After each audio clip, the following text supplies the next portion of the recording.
Bhardwaj astrology में आप सभी दर्शकों का स्वागत है। आज विवाह के संबंध में बात करेंगे। विवाह को लेकर के व्यक्ति के मन में कई सारे प्रश्न होते हैं, जिनमें से कुछ लोगों का प्रश्न होता है कि उन्हें जो पत्नी मिलेगी वह सपोर्टिव होगी या नहीं। उनकी पत्नी का उनके लाइफ में कितना सपोर्ट रहेगा।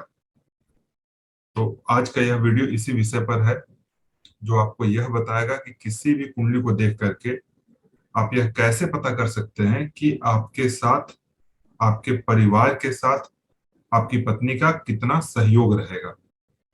तो आइए इस नियम को शुरू करते हैं। इस नियम को शुरू करने से पहले एक बात का विशेष रूप से ध्यान रखें कि पत्नी सपोर्टिव होगी या नहीं। यह देखने के लिए जन्म पत्रिका में, ज्योतिष शास्त्र में कई सारे नियम होते हैं, जिनमें से एक नियम यह है जो मैं आप लोगों को आज बताने जा रहा हूं। जब बृहद पराशर होरा शास्त्र का हम लोग अध्ययन करते हैं तो बृहद पराशर होरा शास्त्र के 71वें अध्याय का 35वां श्लोक आता है, जिसमें कहा गया है, शुक्राज्यजा मित्रतो लब्धिर्दा रेशान्वित दिग्भवा। अर्थात शुक्र के सप्तम स्थान से स्त्री का विचार करना चाहिए। जन्म कुंडली में शुक्र ग्रह जहां भी बैठे हुए हो, उससे 7वें स्थान से हमें पत्नी के विषय में जानकारी मिलती है, ऐसा पराशर ऋषि कहते हैं। बहुत साल पहले जब पराशर होरा शास्त्र का हम अध्ययन कर रहे थे, तो उस समय मेरे मन में ख्याल आया कि आखिर पराशर ऋषि ने ऐसा क्यों कहा कि शुक्र के सप्तम स्थान से स्त्री के विषय में विचार करते हैं। जब बहुत सारी कुंडलियों पर मैंने इस नियम को परखा, तो फिर मुझे समझ में आया कि जो भी ऋषि पराशर कह रहे हैं वह अनुभव में देखने में आता है। कई सारी कुंडलियां देखने के बाद मेरा खुद का ऐसा अनुभव रहा कि जब कभी भी शुक्र से 7वें स्थान में कोई शुभ ग्रह बैठ जाए,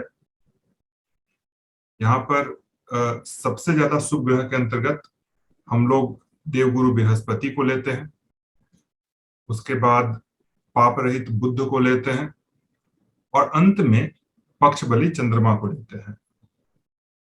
तो जब भी जन्म कुंडली में शुक्र से 7वें स्थान में कोई भी शुभ ग्रह बैठ जाए तो व्यक्ति को पत्नी बहुत अच्छी मिलती है।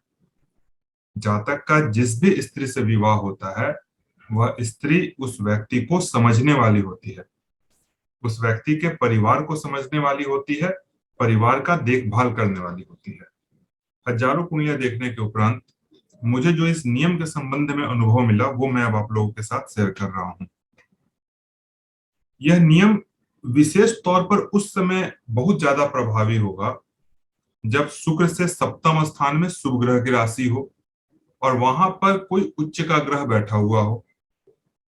शुभ ग्रह होना चाहिए, वो कोई भी उच्च का शुभ ग्रह वहां पर बैठा हुआ हो, या फिर शुक्र से सप्तम स्थान में शुभ ग्रह की राशि हो और उसका स्वामी स्वयं उच्च का होकर के बैठा हो या फिर स्वग्रही होकर के बैठा हुआ हो। तब ये जो नियम है ये विशेष प्रभावी होता है। ज्योतिष शास्त्र में देवगुरु बृहस्पति को सबसे अधिक शुभ ग्रह माना गया है, जैसा मैंने अभी आप लोगों को बताया। तो जब कभी भी जन्म कुंडली में यदि शुक्र से सप्तम स्थान में बृहस्पति बैठते हैं तो ऐसे व्यक्ति के पत्नी का स्वभाव बहुत अच्छा होता है। ऐसे व्यक्ति की पत्नी जिनकी कुंडली में शुक्र से 7वें स्थान में बृहस्पति बैठे हों, तो वो हर छोटी बड़ी बातों का ख्याल रखने वाली होती है। आइए इस नियम को एक दो कुंडलियों के माध्यम से समझने का प्रयास करते हैं। जैसे इस कुंडली को देखिए, इस कुंडली में शुक्र जो है वो जन्म कुंडली के चौथे स्थान में बैठे हुए हैं, सिंह राशि को होकर के। और शुक्र से 7वें स्थान में देवगुरु बृहस्पति जो है वो बैठे हुए हैं। अब जैसा कि देख सकते हैं कि इनका जन्म जो है 1962 का है और विवाह किए हुए इनको काफी वर्ष हो गया। और इनकी पत्नी जो है वो काफी सपोर्टिव है। ये व्यापारी वर्ग से हैं, व्यापार करते हैं और इनको व्यापार करने में भी इनकी पत्नी ने काफी सहयोग किया।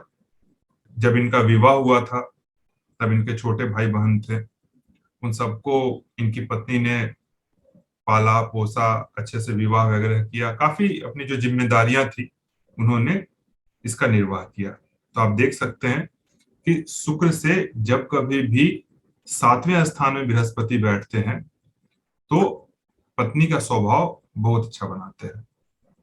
इसके साथ साथ बहुत सारी चीजें और भी हैं इस कुंडली में देखने के लिए, लेकिन यहाँ पर सिर्फ एक आप लोगों को समझाने के लिए एक छोटे से नियम की ही चर्चा कर रहे हैं, नहीं तो ये वीडियो फिर काफी बड़ा हो जाएगा। आइए एक और कुंडली को देखते हैं। इस कुंडली को देखिए। इस कुंडली में शुक्र जो है वो स्वग्रही बुध के साथ बैठे हुए हैं और शुक्र से 7वें स्थान में देवगुरु बृहस्पति बैठे हुए हैं स्वग्रही होकर के। यहाँ देखिए इनका जन्म जो है 1948 का है। विवाह किए हुए काफी वर्ष हो गए इनको भी और इनकी भी पत्नी काफी सपोर्टिव रही। इनके हर छोटे बड़े फैसले में इनका सहयोग किया, इनका साथ दिया और आज तक इनका वैवाहिक जीवन सुखद है। अगर ये नियम जिसकी चर्चा मैंने अभी आप लोगों के साथ की आपकी कुंडली में अप्लाई होता है तो इसकी बहुत ज्यादा संभावना होगी कि आपको अच्छे स्वभाव की पत्नी मिलेगी। लेकिन एक बात का ध्यान रखें कि कुंडली में शुक्र से 7वें स्थान पर किसी अन्य ग्रह का पाप प्रभाव नहीं होना चाहिए, तभी इस योग का शुभ फल आपको काफी अच्छे प्रकार से मिल पाएगा। इस सूत्र का प्रयोग आपको जन्म कुंडली के अंतर्गत करना है, परंतु यदि शुभ विवेचन करना है तो फिर नौमांस कुंडली के साथ साथ अन्य कुंडलियों पर भी आपको यह नियम लगा करके देखना होगा। आज के कार्यक्रम को हम लोग यहीं पर समाप्त करेंगे। आज का कार्यक्रम आप लोगों को कैसा लगा हमें कमेंट करके बताइएगा। आप सभी का बहुत बहुत धन्यवाद। हरिओम नारायण।